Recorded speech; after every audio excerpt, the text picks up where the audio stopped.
রাস্তা দিয়ে হাঁটছিলাম, এমন সময় কে যেন পিছন থেকে জড়িয়ে ধরে বলল, ভাইয়া, আমাকে বাঁচান ভাইয়া।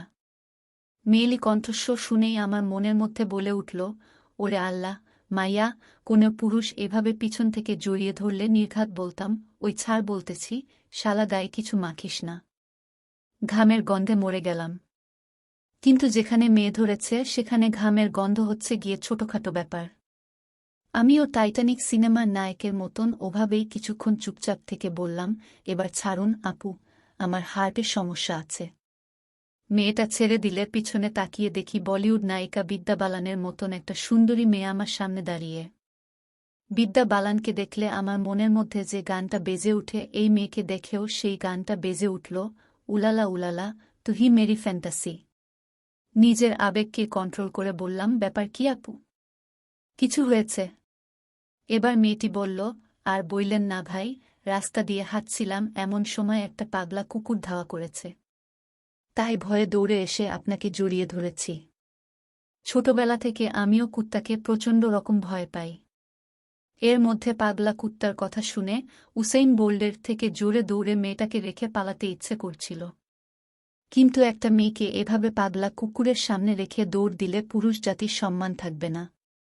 এসব যখন ভাবছি ঠিক তখনই মনের মধ্যে বিদ্রোহী কবি বলে উঠল, যায় যাবে এ প্রাণ, তবুও বাঁচাবো এই নারীর সামনে পুরুষ জাতির সম্মান। সাহস করে সামনে এগিয়ে গিয়ে দেখি একটা বাচ্চা কুকুর ঘেউ ঘেউ করছে। মনে মনে আল্লাহকে ডেকে যেই না কুকুরটাকে একটা ধমক দিলাম, তখনই কুকুরটা লেজ গুটিয়ে পালাল। আমিও বেশ গর্ব করে মেয়েটাকে বললাম, দেখলেন আমার ভয়ে কুকুরটা কিভাবে দৌড় দিল।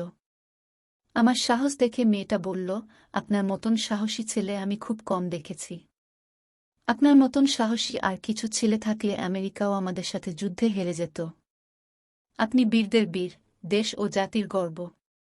আপনার ফোন নাম্বারটা দিবেন যদি কোনো সমস্যা না হয়। আমি সাথে সাথে মেয়েটাকে আমার নাম্বার দিয়ে দিলাম। সুন্দরী মেয়ে বলে কথা।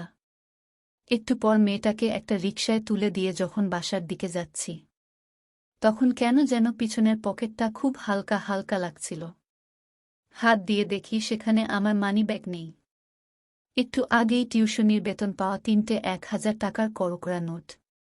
আহা, আমার টাকা! তখনই ফোনে একটা অচেনা নাম্বার থেকে মেসেজ এলো, ওরে বলদরে, তোর মতন বলদ এই শহরে চলে কিভাবে? আর গায়ে কিছু মাখিস না। তোকে জড়িয়ে ধরার সময় তোর গায়ের গন্ধে আমার বমি আইছিল।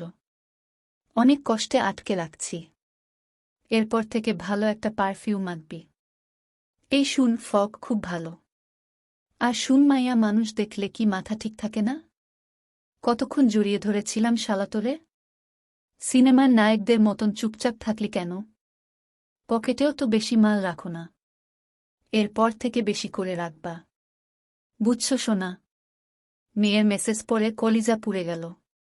কোথায় বীর আর কোথায় বলদ? মেয়েটা এইভাবে বীর থেকে বলদ বানিয়ে দিল।